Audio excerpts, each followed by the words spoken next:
This is फिलहाल video वाली सरकार। और जैसा कि आप लोग देख सकते हैं बहुत ज्यादा खर्चा भाई ने कर दिया है, इकट्ठा ही कर दिया है, खर्चा एक ही बार कर दिया है। और iMac जो है ना वो ले लिया है। अब iMac, अब मैं आपको बताऊं ना, अगर तो एक ऐसी प्रोडक्ट है जो कि महंगी है एप्पल की तरफ से, लेकिन अगर आप वैल्यू फॉर मनी वाली साइड की बात करते हैं ना, तो मुझे कहना नहीं चाहिए इसका इसका प्राइस टैग जो ये वाला मॉडल मेरे पास है ये 3.5 लाख रुपए का है। मुझे कहना नहीं चाहिए, लेकिन ये फिर भी 3.5 लाख के हिसाब से भी वैल्यू फॉर मनी डिवाइस है, क्योंकि जो फीचर ये प्रोवाइड करती है वो प्रोफेशनल फीचर्स हैं, वो ऐसे फीचर्स हैं जो कि काफ़ी हद तक लोग अपने बिजनेसेस के लिए यूज़ करते हैं। तो उस हिसाब से ये जो प्रोडक्ट है ये एक्चुअल में वैल्यू फॉर मनी बनती हुई नजर आती है, और वो फीचर हमें इस प्राइस रेंज में दूसरा कोई भी कंप्यूटर प्रोवाइड नहीं करता। अगर आपको नहीं भी पता कि ये क्या प्रोडक्ट है, तो आज मैं सारी डिटेल्स देने वाला हूं, और मैं हमेशा की तरह बड़े आराम आसान अल्फाज में बताऊंगा। तो ज़रूरी नहीं होता कि आप हर चीज़ को ख़रीद लें, लेकिन आपको हर चीज़ के बारे में जो इन्फॉर्मेशन है वो होनी चाहिए।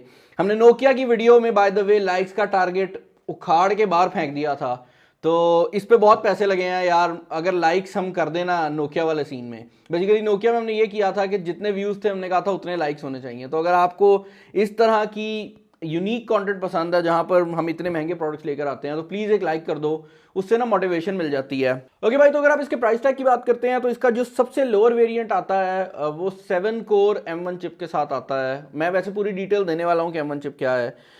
उसका जो प्राइस टैग है वो 3 लाख रुपया है। जो वेरिएंट मैंने लिया है ये 3.5 लाख रुपए का है पाकिस्तानी मार्केट में। ऑब्वियसली इंटरनेशनली इसका रेट काफ़ी कम है, लेकिन पाकिस्तान में टैक्स डालने के बाद, मंगवाने के चार्जेस डालने के बाद ये इस रेट में आ जाता है। तो आप एक्सपेक्ट कर सकते हैं कि 3.5 लाख फॉर द 8 कोर वाला वेरिएंट जो सेंटर वाला है, और लोअर वेरिएंट की प्राइस टैग तकरीबन 3 लाख के करीब है। मैं बहुत ज़्यादा बोली जा रहा हूँ। इस बार जो एक चीज़ बड़ी इंटरेस्टिंग है वो ये है कि आप गौर कर रहे होंगे इसका जो कलर है वो ग्रीन है। इससे पहले iMacs जो थे वो सिर्फ प्रोफेशनल लोगों को टारगेट करा करते थे, इसमें इनने काफ़ी हद तक होम यूज़र को भी टारगेट किया है, और यही वजह है कि आपको मल्टीपल जो कलर्स हैं वो देखने को मिल रहे हैं। मेरे पास ये जो वेरिएंट है ये ग्रीन कलर में है। हम इसको ओपन कर लेते हैं, और हमेशा की तरह एप्पल ने यहाँ पर भी पुल टैब दिया है, तो एप्पल की कोई भी प्रोडक्ट को खोलने के लिए आपको छुरी चाकू की ज़रूरत नहीं पड़ती।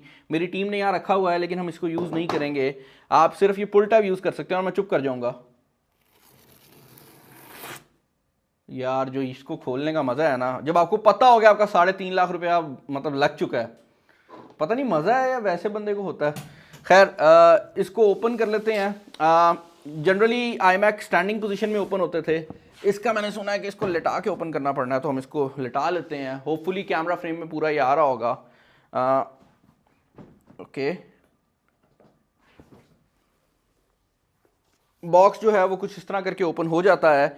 और अब मतलब ज़रूरी नहीं है कि आपको ये चीज़ पसंद आए, लेकिन एक चीज़ जो कि एप्पल की बड़ी मज़ेदार है वो ये है कि आप देख सकते हैं कि साइड पर 2 कार्डबोर्ड के हिस्से बने हुए हैं। मैं जैसे ही इसको ओपन करूंगा, आप देखते हैं ये पूरा बॉक्स जो है वो ओपन हो जाएगा। लाइक ये छोटी सी चीज़ है, लेकिन आप सोचो कि एक बॉक्स के अंदर इतनी से एरिया में भी उनने कितना ज़्यादा जो सोच है वो रखी है। ये हमारा iMac है, और ये हमारा जो है कंप्यूटर ओपन हो गया है। और आई थिंक सो कि हमारी जो एक्सेसरीज़ हैं वो भी यहीं कहीं पर होने वाली हैं। I am not sure. मैंने इसको उठाया, बाकायदा मेटल का जो साउंड है वो आ रहा है। तो ये कुछ इस तरह की लुक है। मैं इसको उठा के एक बार नीचे रख देता हूँ। अच्छा, underneath this there is a section जिसके अंदर जो मैंने अनबॉक्सिंग शायद देखी थी वो लोअर एंड वाली की थी, उसकी अनबॉक्सिंग और इसकी अनबॉक्सिंग में थोड़ा सा डिफरेंस है। और मैं इसको सीधा भी कर लेता हूँ। तो iMac रिमूव करने के बाद सबसे पहली चीज़ जो कि आपको देखने को मिल जाती है वो आपकी केबल है। और इस बार एप्पल ने हर चीज़ के ऊपर जो कलर है उसके ऊपर ख़ास तौर पर ख्याल रखा है। आप देख सकते हैं कि यहाँ पर जो केबल का कलर है वो हल्का सा ग्रीन है, और ये एक मैग्नेटिक केबल भी है, ऑल दो ये मैग सेफ नहीं है। तो जिस तरह एप्पल के लैपटॉप्स के अंदर पहले मैग्नेटिक केबल्स आया करती थी जिनको खींच के अगर आप निकालते थे तो वो उतर जाती थी, इंस्टेड कि आपका पूरा लैपटॉप गिर जाए, वो चीज़ ये नहीं कर सकती। लेकिन ये गोल केबल है और मैग्नेटिक है। और आप देख सकते हैं ये वाला जो एरिया है इसको भी ग्रीन रखा गया है। अब आपको मैंने वीडियो के स्टार्ट में बताया है कि ये 3.5 लाख रुपए वाला कंप्यूटर है, तो उसके अंदर एक बड़ी चीज़ जो है वो आप देख सकते हैं, ये ईथरनेट पोर्ट है जो कि आपको नॉर्मल में नहीं मिलती। सारी डिटेल जो है हम बाद में बताते हैं आपको।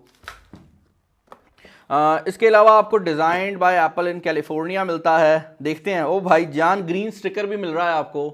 छोटा सा टच है। अगेन यार, ये छोटी छोटी चीज़ें होती हैं जो एक कंपनी की प्रोफेशनलिज्म को शो करती हैं। मुझे पता है कि नीचे कमेंट्स के अंदर कुछ एप्पल के, मैं ये कहूँगा कि स्केप्टिक्स भी होंगे जिनको एप्पल बिल्कुल पसंद नहीं है। तो मतलब मुझे फ़र्क नहीं पड़ रहा, आप एप्पल को गालियां भी देते रहो तो, लेकिन फिर भी कुछ चीज़ें एप्पल ज़रूर ऐसी करता है जो कि दूसरी कंपनीज अभी भी नहीं कर सकी। और यही वजह है कि जो लोग एप्पल यूज़र हैं वो अभी भी एप्पल ख़रीदते हैं, और जो लोग एप्पल यूज़र नहीं हैं उनको हमेशा समझ नहीं आती कि लोग एप्पल पे इतने पैसे क्यों खर्च रहे हैं। खैर, आपको एक केबल देखने को मिल जाती है। इस केबल का जो कलर है वाइट है और ये पावर ब्रिक के अंदर लगेगी। इसके अलावा आपको बॉक्स के अंदर आपका मैजिक माउस देखने को मिल रहा है, इसको भी हम ओपन कर लेते हैं। अगेन आप पैकेजिंग देखें, कहीं पर भी कुछ फट नहीं रहा, सारा कुछ जो है वो खास तौर पर डिज़ाइन किया गया है। और ये एप्पल का मैजिक माउस 2 जो है वही है, लेकिन आप इसका कलर देखें, ये नीचे वाली साइड से ग्रीन कर दिया गया है। 3.5 लाख रुपए लगा दिए हैं इस माउस के पीछे मैंने। उसके अलावा आपको कीबोर्ड देखने को मिल जाता है। अगेन ये ब्लूटूथ कीबोर्ड है और एप्पल का मैजिक कीबोर्ड है। इसका भी अगर आप देखते हैं लुक डिज़ाइन, तो ऊपर वाली साइड से एल्यूमिनियम है जो कि ग्रीन कलर का रखा गया है, नीचे वाली साइड प्लास्टिक है। यहाँ पर आपको एक पोर्ट देखने को मिल जाती है जो कि लाइटनिंग कनेक्टर में है, जो आईफोन में भी आता है, इंटरेस्टिंग। और इसके अलावा यहाँ पर अगर आप साइड पर देखेंगे तो कीबोर्ड के ऊपर फिंगरप्रिंट स्कैनर भी दिया गया है, तो आप इसको फिंगरप्रिंट स्कैनर के थ्रू लॉग इन या लॉग आउट भी कर सकते हैं इस कंप्यूटर को।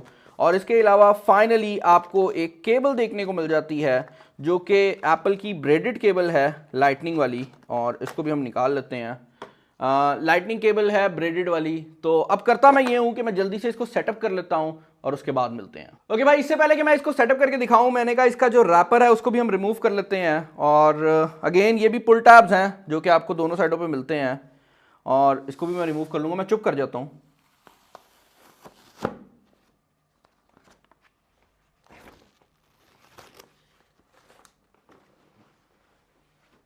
ओके, आगे भी आई थिंक कोई पेपर लगा हुआ है। ओके, बैक पे भी पेपर है। दिखाना जरूरी है आप लोगों को, पेपर के ही तो सारे पैसे होते हैं।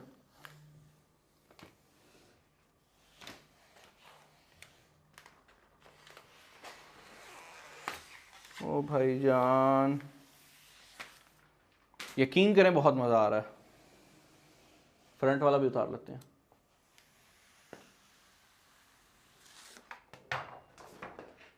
साइड पे लगे हुए हैं वो भी उतार लेते हैं।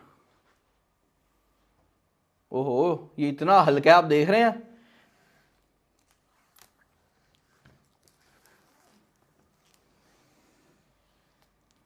खैर, हमने सारे पेपर जो है वो यहां पर रिमूव कर लिए हैं। अब मैं जल्दी से इसको सेटअप कर लेता हूं और उसके बाद मिलते हैं।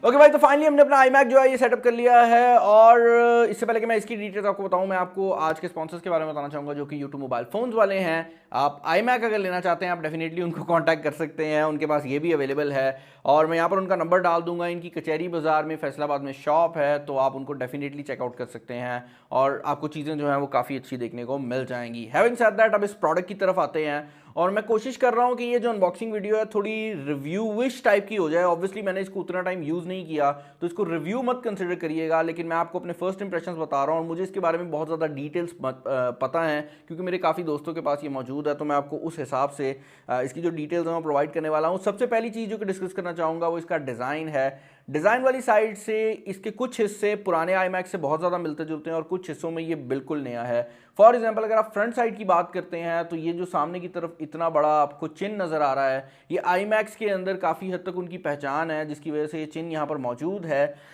नुकसान इसका ये है कि यार ये बहुत बड़ी बल्कि लुक प्रोवाइड करता है, और आजकल क्योंकि स्क्रीन्स के बेजल काफ़ी कम हो गए हैं, तो नीचे वाली साइड पर इतनी बड़ी जो चिन्ह है ना, वो देखने में ज़रा अजीब सी लुक प्रोवाइड करती है। इसके अलावा एक और चीज़ जो कि बिल्कुल नई है इस iMac के अंदर, वो इसकी मोटाई है। ये बिल्कुल फ्लैट है। पहले iMacs जो थे वो पीछे वाली साइड से कर्व होते थे, क्योंकि यहाँ पर जो बैक वाला एरिया है इसमें जनरली आपको ज़्यादा कंपोनेंट्स देखने को मिलते थे, लेकिन यहाँ पर आपको बिल्कुल फ्लैट जो है वो सरफेस देखने को मिल रहा है। और एक और चीज़ जो कि बड़ी इंटरेस्टिंग है वो ये है कि इसकी जो मोटाई है वो काफ़ी हद तक, अगर मैं अपने आईफोन के साथ कंपेयर करूं तो उसके साथ कंपेरेबल है, और थोड़ी सी ज़्यादा है मेरे आईफोन की निस्बत। और अगर मैं कैमरा को कंसिडर करूं तो मेरा आईफोन इससे ज़्यादा मोटा है, तो आप उससे अंदाज़ा लगा सकते हैं कि ये कितना पतला है। और इतने पतले फॉर्म फैक्टर के अंदर हमें इतने ज़्यादा जो फीचर्स हैं वो देखने को मिल रहे हैं। ये एक प्रोफेशनली यूज़ होने वाली डिवाइस है, इसके अंदर एक और चीज़ जो कि काफ़ी इंटरेस्टिंग है वो ये है कि बैक साइड पर आपको 4 पोर्ट्स देखने को मिलती हैं, जिसमें 2 पोर्ट्स जो हैं वो थंडरबोल्ट पोर्ट्स हैं और 2 पोर्ट्स जो हैं वो आपकी नॉर्मल यूएसबी टाइप सी की पोर्ट्स हैं, लेकिन 4 पोर्ट्स हैं और चारों यूएसबी टाइप सी हैं। मेमोरी कार्ड रीडर वगैरह इसमें देखने को नहीं मिलता है। एक और जो बड़ी इंटरेस्टिंग चीज़ है वो ये है कि हेडफोन जैक इसके अंदर इंक्लूड किया गया है, लेकिन हेडफोन जैक ज़्यादा लंबा होता है और इसकी जो मोटाई है वो कम है, तो हेडफोन जैक को साइड पर लगाया गया है, क्योंकि अगर वो बैक साइड पर हेडफोन जैक की पोर्ट देते तो ये जो मोटाई है इसकी वो कम है और हेडफोन जैक की जो लंबाई होती है वो ज़्यादा है, तो ये उतना ज़्यादा पतला है। आप उससे अंदाज़ा लगा सकते हैं कि इसकी जो विड्थ है वो कितनी कम है। एक और चीज़ जिसके अंदर iMac मैं ये कहूँगा कि अपनी कैटेगरी के दूसरे किसी भी कंप्यूटर से आगे चला जाता है वो है इसका डिस्प्ले। यहाँ पर ये जो 24 इंचेस iMac है ये 4.5K रेजोल्यूशन के साथ आता है। तो आपने 4K रेजोल्यूशन सुना होगा, ये 4.5K रेजोल्यूशन है और इसको एप्पल ने कैलिब्रेट किया है, तो उससे आप अंदाज़ा लगा सकते हैं कि इसकी कलर कैलिब्रेशन कितनी हाई होने वाली है। आप मार्केट से जाकर एक iMac की जगह दूसरा एप्पल का मैक मिनी ले सकते हैं, लेकिन इस लेवल का डिस्प्ले जब आप उसके साथ लगाएंगे तो मज़ेदार बात यह है कि एप्पल जो डिस्प्ले दिया है उसकी वैल्यू ज़्यादा बेहतर नज़र आने लग जाती है। ये डिस्प्ले असल में सस्ता लगने लग जाता है अगर आप यही सारी चीज़ें मार्केट से जाकर ख़रीदें, क्योंकि ये जो iMac है ये एक बहुत अच्छी वैल्यू फॉर मनी डिवाइस है। फ्रंट साइड पर अब आपको अपडेटेड फेस टाइम कैमरा देखने को मिल जाता है। मैं इसको ओपन भी कर लेता हूँ, आपको हमारा कैमरा सेटअप भी नज़र आ जाएगा। इस बार जो कैमरा सेटअप है उसको भी बेहतर बनाया गया है और उसकी वजह से जो ओवरऑल आपकी कॉल्स वगैरह हैं अगर आप इसके थ्रू करते हैं तो काफ़ी अच्छी हैं। पर्सनली मैं जिस चीज़ की वजह से इसके लिए बहुत एक्साइटेड हूँ वो ये है कि फ्रंट कैमरा अच्छा होने की वजह से अगर कभी मुझे इमरजेंसी में लाइव जाना पड़ता है तो मुझे कैमरा सेटअप लगाने की ज़रूरत नहीं है। ये कैमरा इतना अच्छा है कि मैं लाइव जा सकता हूँ। यहाँ पर 1080p कैमरा के अलावा एक और चीज़ जो कि बड़ी इंटरेस्टिंग की गई है वो ये है कि नीचे वाली साइड पर क्योंकि आपके पास काफ़ी ज़्यादा जगह है इस पूरे कंप्यूटर के अंदर, तो यहाँ पर जो स्पीकर की क्वालिटी लगाई गई है वो काफ़ी ज़्यादा कमाल है।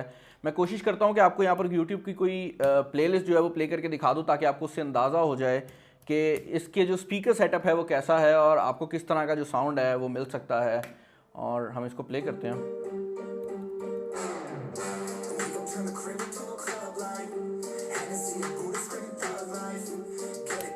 और क्योंकि ये स्पीकर एप्पल ने प्रोवाइड किया तो भाई you can expect really good quality, और सिर्फ ये नहीं है कि लाउड ज़्यादा है, इनकी क्वालिटी भी बेहतर है। उसके अलावा यहाँ पर स्टूडियो टाइप के माइक्रोफोन्स दिए गए हैं। ये वर्ड जो है सबसे पहले एप्पल ने अपने मैकबुक्स के अंदर यूज़ किया था, 16 इंच वाली मैकबुक जो मैं यूज़ करता हूँ, लेकिन अब इसके अंदर भी अवेलेबल है। तो बेसिकली कहने का मकसद ये है कि अगर आप मल्टीमीडिया कर रहे हैं, आप म्यूज़िक सुन रहे हैं या फिर आप कॉल वगैरह कर रहे हैं तो उस पॉइंट के ऊपर ये जो डिवाइस है आपको किसी भी किस्म का प्रॉब्लम नहीं प्रोवाइड करने वाली।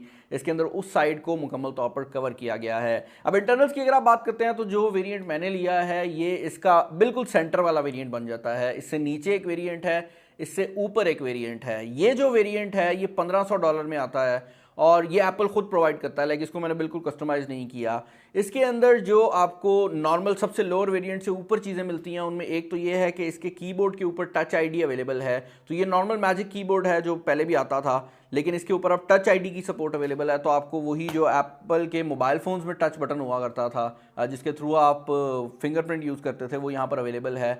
उसके अलावा एक और चीज़ जो कि डिफरेंट है वो बैक पर मौजूद 2 एक्स्ट्रा USB टाइप सी की पोर्ट्स हैं जो कि आपको बिल्कुल जो बेसलाइन वेरिएंट है उसमें नहीं मिलती। और तीसरी चीज़ जो है वो आपकी पावर ब्रिक के अंदर है, जहाँ पर आपको यहाँ पर अब एक ईथरनेट की पोर्ट मिलती है, यानी कि आप डायरेक्टली जो इंटरनेट की वायर है वो इसमें लगा सकते हैं।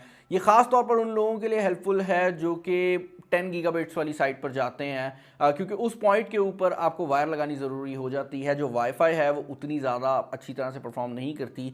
तो अगर आप एक ऐसा बंदा है जो कि वायर वाला कनेक्शन यूज़ करता है तो आपको एक ज़रा फैसिलिटी मिल रही है कि इसके अंदर जो बिल्ट इन आपको पोर्ट है वो मिल रही है। और उसके अलावा एक और डिफरेंस ये है कि यहाँ पर जो GPU है उसके अंदर आपको 8 कोर्स देखने को मिलती है, जबकि वहाँ पर 7 कोर्स अवेलेबल हैं। तो थोड़ा सा परफॉर्मेंस का डिफरेंस होने वाला है, लेकिन मेजरली जो डिफरेंस है वो यही है कि इसके अंदर जो ओवरऑल पोर्ट्स वगैरह हैं उनका डिफरेंस है। इसके अलावा एक और चीज़ जो कि यहाँ पर मैं क्लियर करना चाहूँगा वो ये है कि आपको लग रहा होगा कि ये जो कंप्यूटर है ये 3.5 लाख का है, क्या ये उतना पावरफुल है भी या नहीं।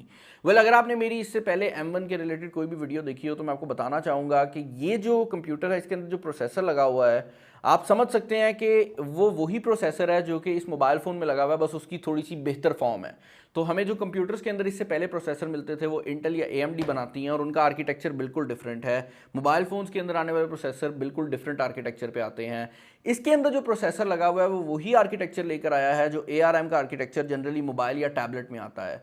तो आपको उसकी वजह से यहाँ पर जो पावर है वो भी ये काफ़ी कम कंज्यूम कर रहा है, तकरीबन 55 वाट कंज्यूम करता है जो प्रोसेसर है। और उसके अलावा अगर आप बात करते हैं इसकी परफॉर्मेंस की, तो क्योंकि यहाँ पर आपको उसका बेहतर फॉर्म मिल रही है तो इसकी परफॉर्मेंस भी काफ़ी ज़्यादा पावरफुल है। मैं M1 को ऑलरेडी टेस्ट आउट कर चुका हूँ और अगर आप एक वीडियो रेंडर हैं तो काफ़ी हद तक जो मैकबुक प्रो 16 इंच में Core i9 आपको परफॉर्मेंस देता है फाइनल कट के ऊपर, वही परफॉर्मेंस ये आपको दे सकता है। और इसको भी हमने फाइनल कट प्रो के लिए ही ख़रीदा है। अगर आप इसके अलावा कोई चीज़ करते हैं, आप वीडियो एडिटिंग नहीं करते, तो शायद ये आपके लिए उतनी सेंस ना बनाए, लेकिन अगर आप एक वीडियो एडिटर हैं तो ये जो प्रोडक्ट है आपके लिए बेस्ट है, क्योंकि डिस्प्ले भी अच्छा है, परफॉर्मेंस भी कमाल है और फाइनल कट प्रो जो है वो क्योंकि नेटिवली अवेलेबल है तो उसको मुकम्मल तौर पर ऑप्टिमाइज भी किया गया है। एक फाइनल चीज़ जो कि यहाँ पर मैं क्लियर करना चाहूँगा वो ये है कि ये ARM का जो आर्किटेक्चर है एप्पल की अपनी सॉफ्टवेयर के ऊपर अभी बहुत अच्छी तरह से काम कर रहा है, लेकिन अगर आप कोई पुराना सॉफ्टवेयर यूज़ कर रहे हैं और आपके पास कोई पुराना मैक है जिसपे वो सही तरह चल रहा है, तो चेक कर लीजिएगा कि वो M1 चिप पे अभी ऑप्टिमाइज हुआ है या नहीं, क्योंकि कुछ ऐसी सॉफ्टवेयर ज़रूर हैं जो कि पुरानी हैं और इसके ऊपर सही तरह से काम नहीं करेंगी। और सिर्फ इस पे नहीं, M1 की कोई भी डिवाइस हो जिसमें M1 के मैक मिनीज हो जाएं, M1 लैपटॉप्स हो जाएं, उन सब के ऊपर नहीं काम करेगी। तो अगर आप 3-3.5 लाख रुपया खर्चने का सोच रहे हैं, इस चीज़ को ज़रूर सोचिएगा कि क्या वो आपके लिए वर्थ इट हो सकता है या नहीं। एक और चीज़ जो कि बड़ी इंपॉर्टेंट है वो ये है कि इसके बैक साइड के ऊपर आपको जो चार्जिंग पोर्ट देखने को मिलती है वो बेसिकली आप देख सकते हैं कि काफ़ी हद तक एक गोल शेप में आती है और मैग्नेटिक है, तो आप इसको रिमूव कर सकते हैं। लेकिन जिस तरह पहले मैगसेफ हुआ करता था कि उसको बनाया ही इसलिए गया था कि आप उसको अगर गलती से रिएक्ट करते हैं तो वो निकल जाए, तो वो चीज़ इसमें नहीं है। लेकिन फिर भी एक काफ़ी मज़ेदार डिज़ाइन है और यहाँ पर केबल मैनेजमेंट भी काफ़ी अच्छी है, क्योंकि आपको सिर्फ सिंगल केबल जो है उसकी रिक्वायरमेंट है। जो माउस और कीबोर्ड हैं वो आप जानते हैं वायरलेस हैं, तो आपको सिर्फ एक केबल लगानी पड़ेगी जिसके थ्रू आपका सारा जो काम है वो हो जाएगा। बिफोर एंडिंग दिस वीडियो में यहाँ पर ये चीज़ भी क्लियर करना चाहूँगा कि इस iMac के बाद एप्पल ने जो नॉर्मल घूमने वाली ड्राइव्स होती हैं उनको बिल्कुल खैराबाद कर दिया है। इसके अंदर आपको एक फुल फ्लैज SSD देखने को मिलती है, 256 GB की SSD के साथ आता है और इस मॉडल में सिर्फ SSD आ रही है। और क्योंकि ये M1 है तो इसको जब आप एक दफ़ा ख़रीद लेंगे, इसकी रैम आप बाद में नहीं बढ़ा सकते, क्योंकि इसकी जो रैम है वो इसके प्रोसेसर के अंदर ही लगी हुई है। तो जो रैम की कन्फिग्रेशन आपको एप्पल प्रोवाइड करेगा, आपको उसी के साथ पूरी ज़िंदगी जो है वो इसको यूज़ करना पड़ेगा। तो अगर आप ज़्यादा रैम चाहते हैं पहले ही करवा लें, आप इसको खोल के बाद में कुछ चेंजिंग नहीं कर सकते। और इवन जो इसकी SSD है आप उसको भी नहीं छेड़ सकते। तो जो ये सील पैक है वो इसकी ऐसे ही रहेगी। और ये काफ़ी हद तक आप ऐसे समझ सकते हैं कि अगर एक iPad या एक iPhone को आप एक कंप्यूटर बना दे तो उसके अंदर जो जो लिमिटेशंस आएंगी वो इसमें भी आएंगी और जो जो फ़ायदे होंगे वो भी इसमें होंगे। जैसे कि अगर आप बैटरी वाली साइड से बात करते हैं तो जितने भी M1s हैं उनकी बैटरी बहुत बेहतर है। और यही सेम प्रोसेसर हम एप्पल के iPad में भी देख चुके हैं। iPad Pro के अंदर मैंने उसकी अनबॉक्सिंग की थी, मेरे पास अभी भी पड़ा हुआ है। तो ये जो प्रोसेसर है ये गर्म नहीं होता, लेकिन फिर भी इसके अंदर 2 फैंस लगाए गए हैं। तो अगर ये गर्म हो भी जाता है तो इसकी थोड़ी सी परफॉर्मेंस जो है वो बेटर रहने वाली है, लेकिन ओवरऑल वही परफॉर्मेंस है जो कि इससे पहले आप मैक मिनी में देख चुके हैं। मुझे कमेंट्स बताइएगा कि इस प्रोडक्ट के रिलेटेड आपके क्या ओपिनियंस हैं। पर्सनली ये प्रोडक्ट हमने अपने वर्क फ्लो को बेहतर बनाने के लिए ली है, लेकिन मैं चाहता था कि मैं आपको इसकी डिटेल प्रोवाइड कर दूँ। मुझे पता है कि ये वीडियो थोड़ी सी शायद बोरिंग हो गई हो एक पॉइंट के ऊपर, क्योंकि मैं बहुत ज़्यादा डिटेल चीज़ें दे रहा था, लेकिन यकीन करें जो लोग इसको ख़रीदना चाहते हैं उनको वो इन्फॉर्मेशन रिक्वायर्ड थी, तो मैंने सोचा थोड़ा सा वो डिटेल डाल देता हूँ। आई होप ये वीडियो आपको पसंद आई होगी। चैनल पर नए हैं तो चैनल को सब्सक्राइब कर लीजिएगा, वीडियो को लाइक कर दीजिएगा, दोस्तों शेयर कर दीजिएगा। इस वीडियो में इतना ही। This is Bilal signing off. अल्लाह हाफिज़।